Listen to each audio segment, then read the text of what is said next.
Income tax return file करने से आपकी ज़िंदगी अजाब हो सकती है अगर आप मेरी ये बताई गई चंद बातें फॉलो ना करें।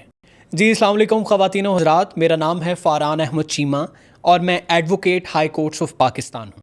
हमने कुछ रोज़ कबल एक बड़ा वायरल केस सुना। अरसलान आदम, ये एक पाकिस्तानी बैंकर हैं who is based in Qatar. इनके साथ हुआ ये था कि इनके बैंक अकाउंट से एफबीआर ने 2 करोड़ रुपया रिकवर कर लिया और फिर इन्हें अंडर प्रोटेस्ट पाकिस्तान के वज़ीर आज़म शहबाज शरीफ साहब को लेटर लिखना पड़ा। अब ये आखिर क्यों हुआ, मैं आपको समझाता हूँ। हमारी सोसाइटी में एक बड़ा मसला है। मैं अपनी प्रैक्टिस में एक चीज़ महसूस करता हूँ, 2-3 बातें आपको बार बार सुनने को मिलेंगी कि यार ड्यू डेट बड़ी करीब है, मुझे अपना फाइलर का स्टेटस बड़ा अजीज़ है, तुम कुछ भी करके टैक्स रिटर्न फाइल कर दो। और अक्सर औकात लोग नील की टैक्स रिटर्न फाइल करते हैं। फिलहाल हम इनकम टैक्स रिटर्न की बात कर रहे हैं, तो एक बात हो गई नील की टैक्स रिटर्न फाइल करने की।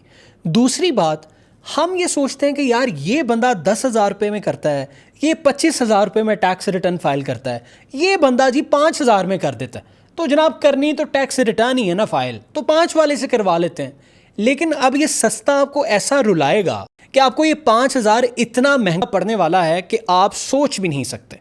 बिल्कुल इसी तरह से अरसलान आदम के केस में ये हुआ कि इन्होंने एक प्रोफेशनल कंसल्टेंट इंगेज नहीं किया और कुछ अपने पैसे बचाने के लिए कोई भी ऐरा गैरा पकड़ा और उसे कहा कि अपनी रिटर्न फाइल कर दो।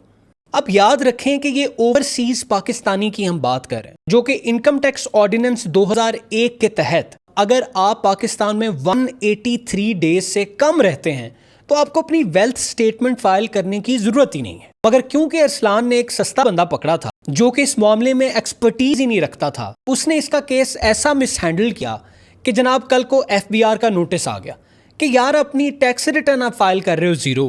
जब आप खुद अपने केस को ये क्लेम नहीं करोगे कि मैं नॉन रेजिडेंट कैटेगरी में फॉल करता हूं, तो फिर एफबीआर को ख्वाब आ जाएगा।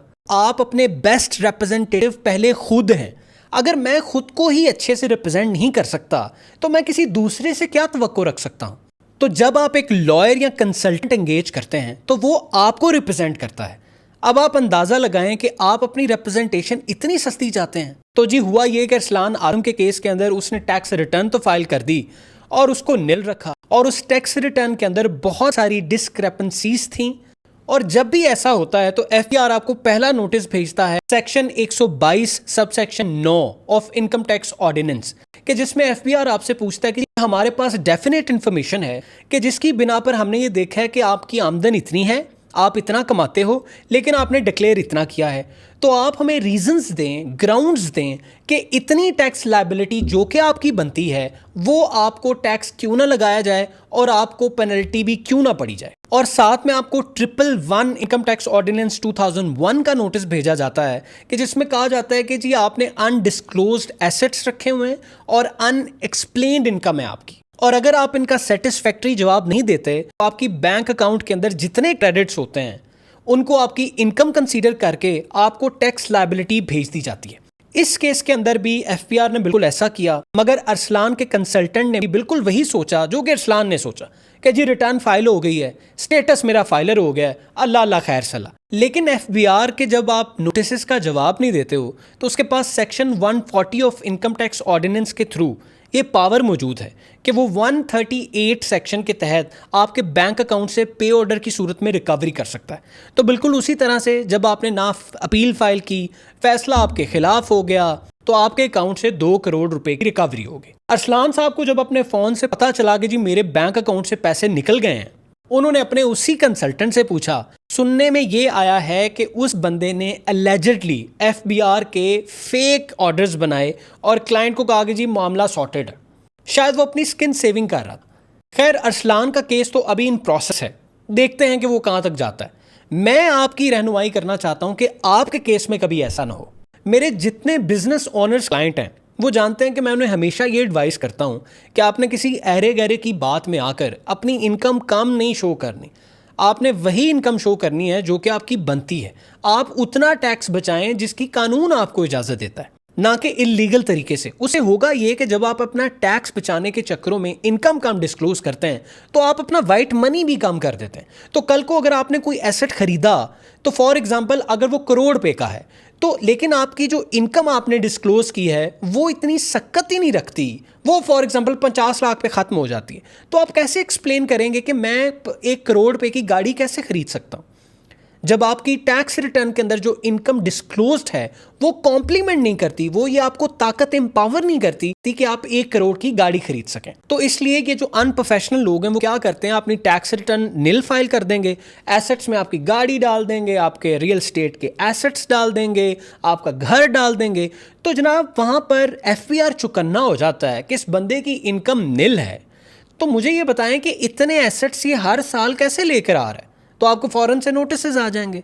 तो इसलिए मेरी सारी ऑडियंस से ये रिक्वेस्ट है कि आपने इन चंद चीज़ों का हमेशा से ख्याल रखना है।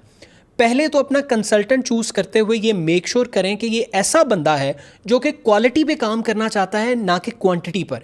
मेरे जितने क्लाइंट्स हैं वो भी बाखबर है इस मामले के बारे में कि मैं एक ख़ास तादाद के अंदर एक साल में टैक्स रिटर्न्स फाइल करता हूँ, क्योंकि अगर आप एक गेटवे खोल देंगे तो आप कभी भी उस टैक्स रिटर्न को उतना टाइम नहीं दे सकेंगे जितना कि वो डिजर्व करती है। इसलिए आपने मेक श्योर करना है कि जो बंदा आपने इंगेज किया है वो प्रोफेशनल है अपने काम में, क्रेडिबल है और वो क्वालिटी का काम करना जानता है।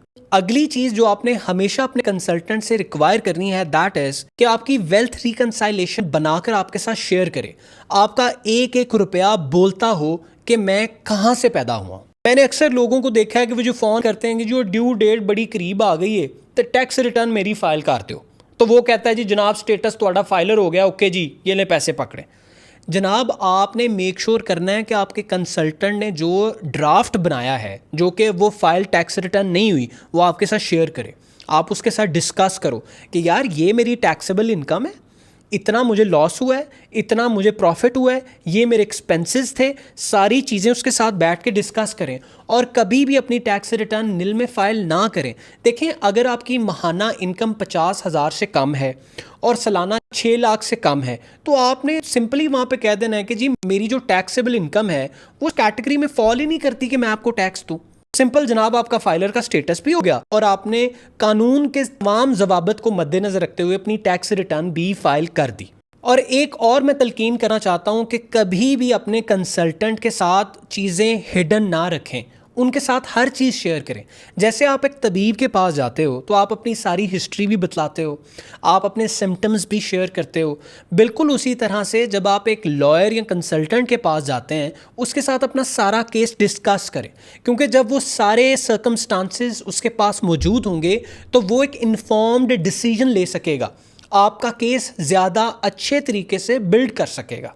क्योंकि सबसे बड़ा नुकसान आपको ये होता है जब आप अपनी इनकम डिस्क्लोज नहीं करते कि जनाब FBR कल को आपकी बैंक स्टेटमेंट के अंदर जितने पैसे लैंड किए होते हैं एज इट इज़ आपकी इनकम बना देता है और उस इनकम के ऊपर टैक्स लग जाता है। लेकिन मैं और आप ये बात अच्छी तरह से जानते हैं कि यार अगर मेरे अकाउंट में 1,000 रुपया लैंड किया है तो वो सारी मेरी इनकम कैसे हो सकती है।